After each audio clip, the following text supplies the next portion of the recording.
चेतावनी दे चुकली, बार बार खबरदारी कर चुकली, बार बार हमनी के हर मोर्चा पर परास्त करके भी देखबे कैली से माने 50 साल 52-54 साल के सेरो फेरो लेखन कोनो भी पार्टी के नेता गुंडागर्दी करके दादागिरी करके कोनो मतदाता के धमका के अगर चाहिए लाइन दादागिरी जमावे के तो हमनी सब न चले देवे। ओ पर हमनी सब कंट्रोल कैला के बावजूद भी अपने लोग अपना अपना जगह से अगर सहानुभूति सहित माओवादी पार्टी के न जीतबै वहन कवे लोग के जीतबै तब हम अपने लोग से प्रश्न करम से जनता के दोष है के कि वहन कवा गुंडागर्दी करे वाला नेता के दोष है।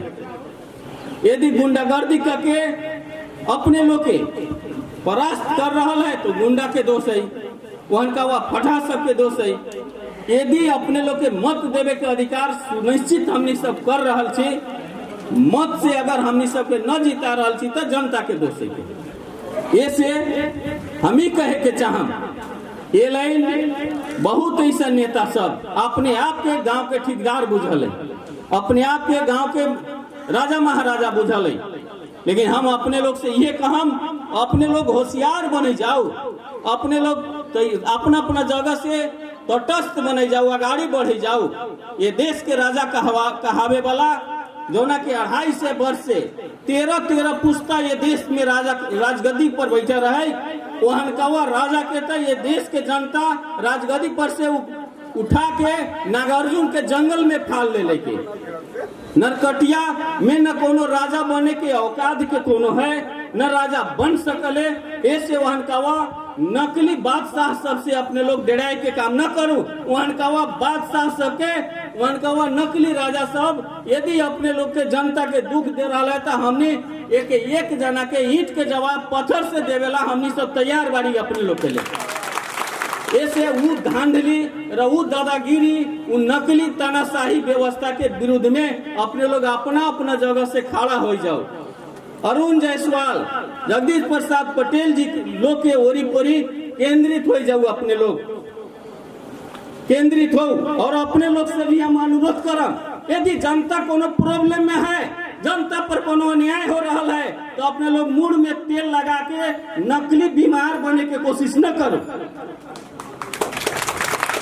डॉक्टर लाइन जाके बीपी चेक करवा के झूठों के रोगी बने के प्रयास न करो। अपने लोग जनता के रक्षा के लिए मुठ फुटवावेला तैयार हो। हमनी सब जिला से आके वहन कवा अपने आप के खलनायक कहावे वाला सबसे टक्कर लेवे के लिए वहन कवा के साथ हिसाब किताब करे के लिए नेकपा माओवादी तैयार है और तैयार रही। ऐसे ये लाइन के नेता लोग के हम यह अनुरोध करे के चाहम अपने लोग अपना अपना जगह से हिम्मत कसो। गांव के वार्ड कमेटी के अध्यक्ष लोग से भी हमारा अनुरोध है अपने लोग अपना जगह से हिम्मत कसो।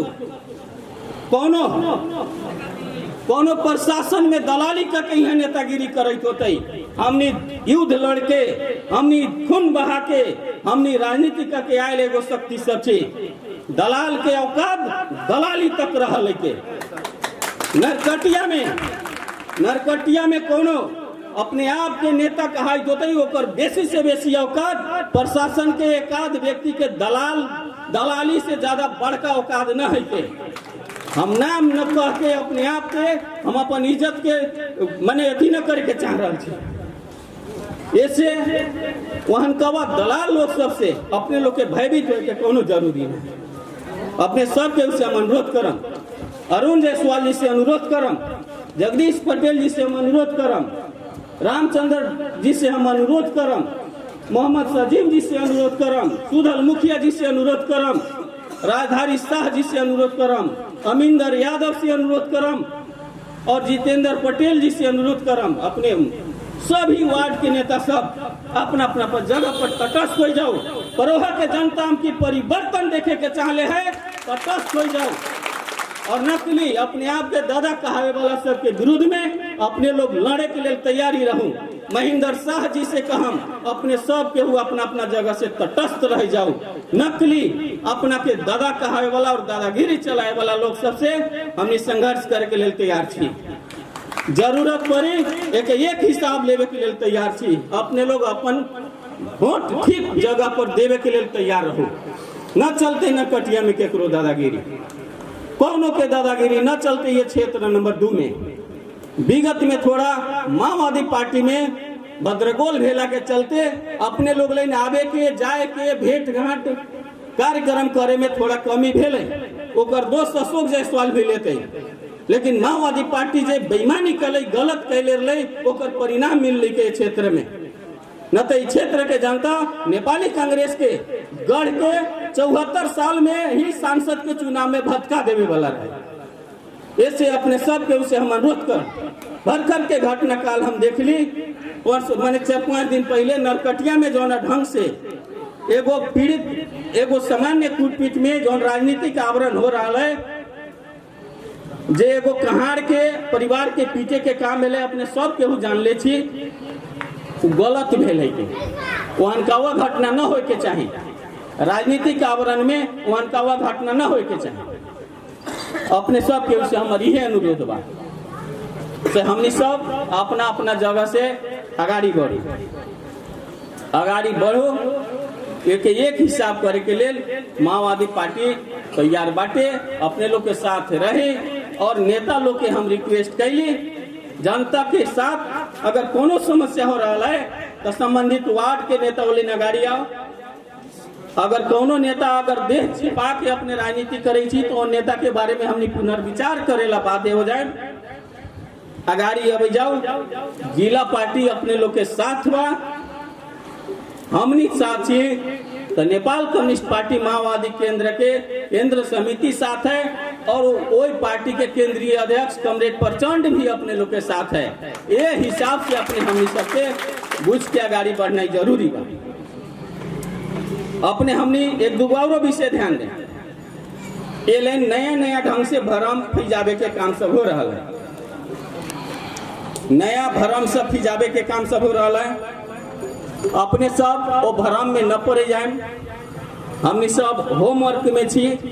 हमनी सब अभी बहुते हर गांव के लोग साथी सब से हमनी भेंट घाट अंतरक्रिया छलफल में छी। हमनी सब वातावरण बना रहल छी। भ्रामक प्रचार में अपने लोग न पड़े जाए, भ्रम के पछाड़ी न लगे जाए। अपने लोग सब यहाँ के हमनी के पार्टी के नेता जे कही वही बात के सही माने के प्रयास करे जाए, वही बात के सही माने। विपक्षी आके बोल दे रहा है एक गठबंधन हो गए, माओवादी के ना हो गए। अभी आज के मिति तक अभी दिन के जय बजे है इतना बजे तक अभी ये जिला में हमनी कोनो पार्टी से कहूँ केकरो से अभी गठबंधन न कैले छी। यदि हमार बात सही या गलत हो तो हमार पार्टी के नेता साथी सब साथी स्टेज पर बा। अभी तक हमनी कोनो नगर पालिका में न हमनी फाइनली गठबंधन कैले छी, न हमने फाइनली कोनो डिसीजन कैले छी। हमने 2-4-5 दिन के भीतर में फाइनल डिसीजन करके अपने लोग के बजाते हमने के जिला के संयोजक, जिला के इंचार्ज लगाए के संबंधित निकाय के पत्र सहित अपने लोग लाइन खबर आ जाए से फलना गांव में फलना के एना गठबंधन होई या न होई। हमार अभी तक हमने के अपन बुझाई है आवश्यकता जहाँ पर ही वही दिन गठबंधन होते।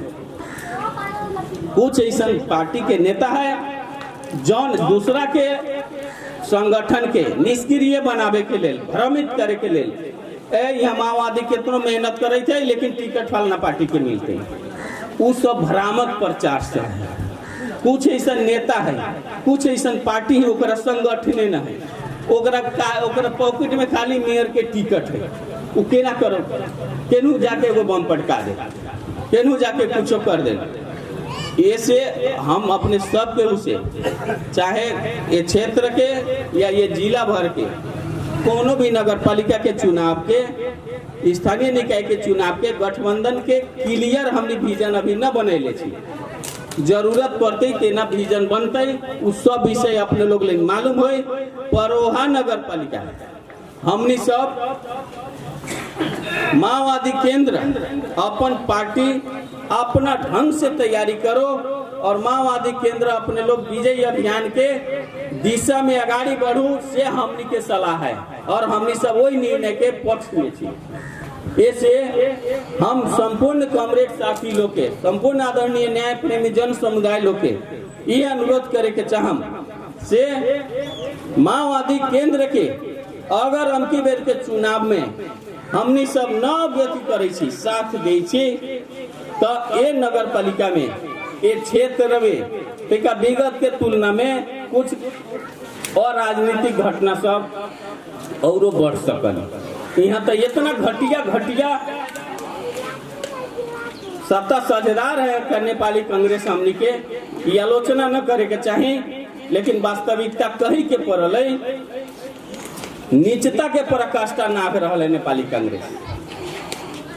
यहाँ तक कि कोनो के अपने से मार के अब विपक्षी के फंसा दे देते, एकरो हिसाब किताब लेते, परवा नगर के जनता एकरो हिसाब किताब लेते।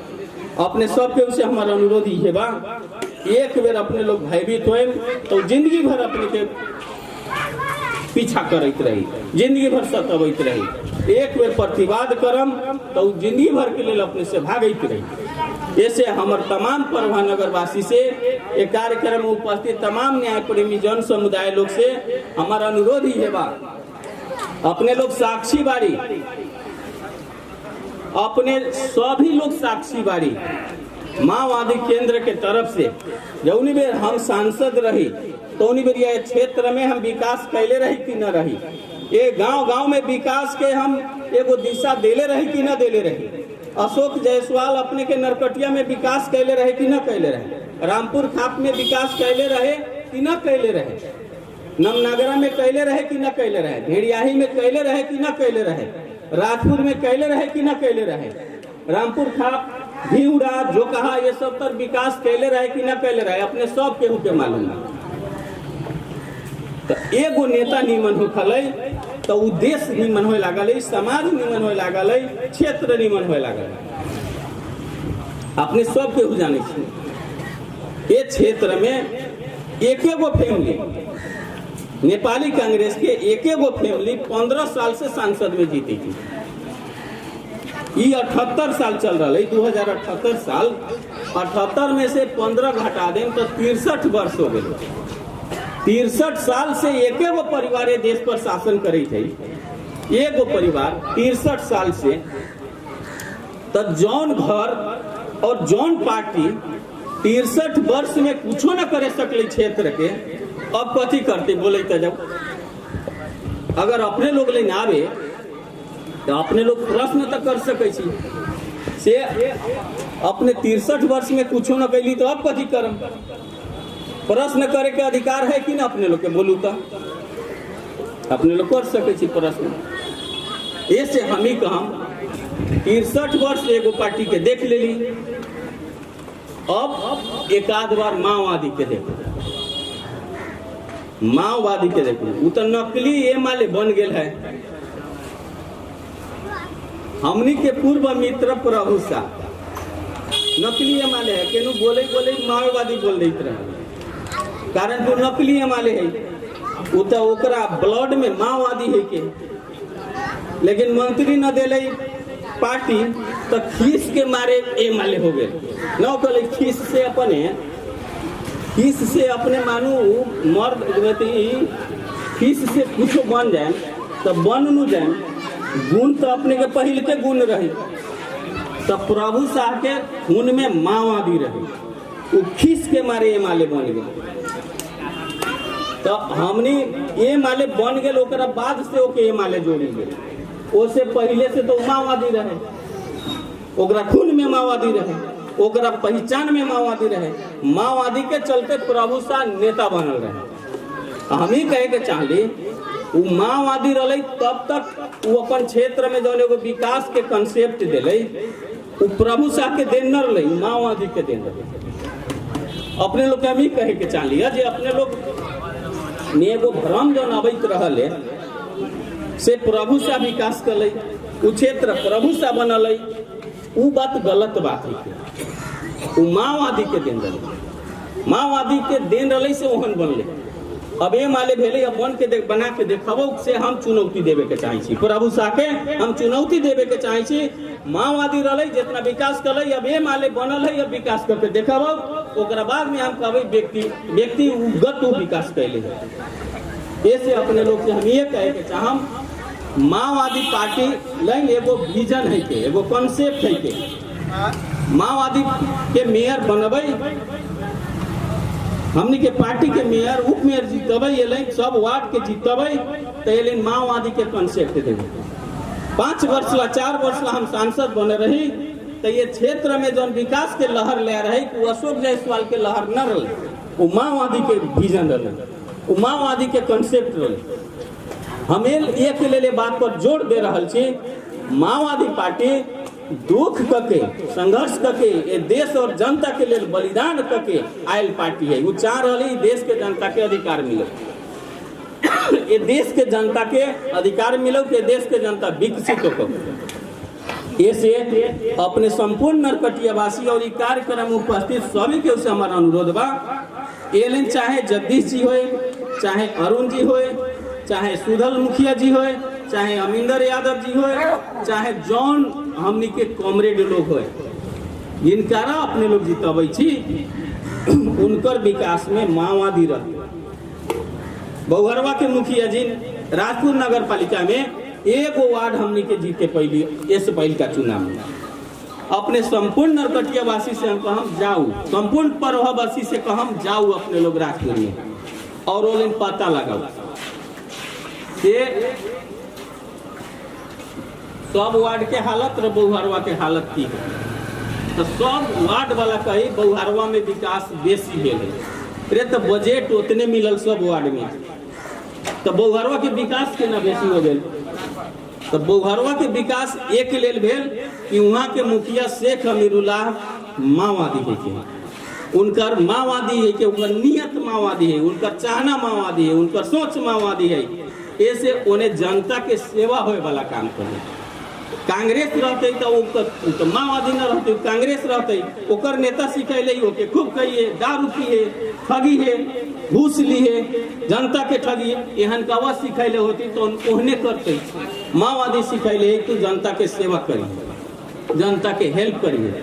माओवादी में एक आध वन हो जाले मुँह चोर सब गलत सब हो जाले जो न कुछ करे सकल जिंगाड़वा में जीतल मुखिया तभी से जेल में है अपने सब के ऊपर मालूम बा लम्हर ज्यादती हो रहा है ओहू पीड़ा के एक हिसाब लेबै हमें न ई परवा के अपने आप के दादा कहावे वाला से एक के हिसाब लेबै हम छोड़बै न हम सब। ऐसे आदरणीय प्रभावासी अपने सब के उसे हम ये कहे के चाहम अगर इस क्षेत्र के विकास इ नगर पालिका के विकास और नरकटिया के अलिए बहुत दिन के बाद नरकटिया में है नरकटिया के दशा देखे छी नरकटिया के विकास देख रहा छी जहाँ के कहवे है नरकटिया उहे भेल है गली गली में तनका ढलान हो गए है नरकटिया में कोनो न विजन न कोनो कॉन्सेप्ट देवे सकल है कौन।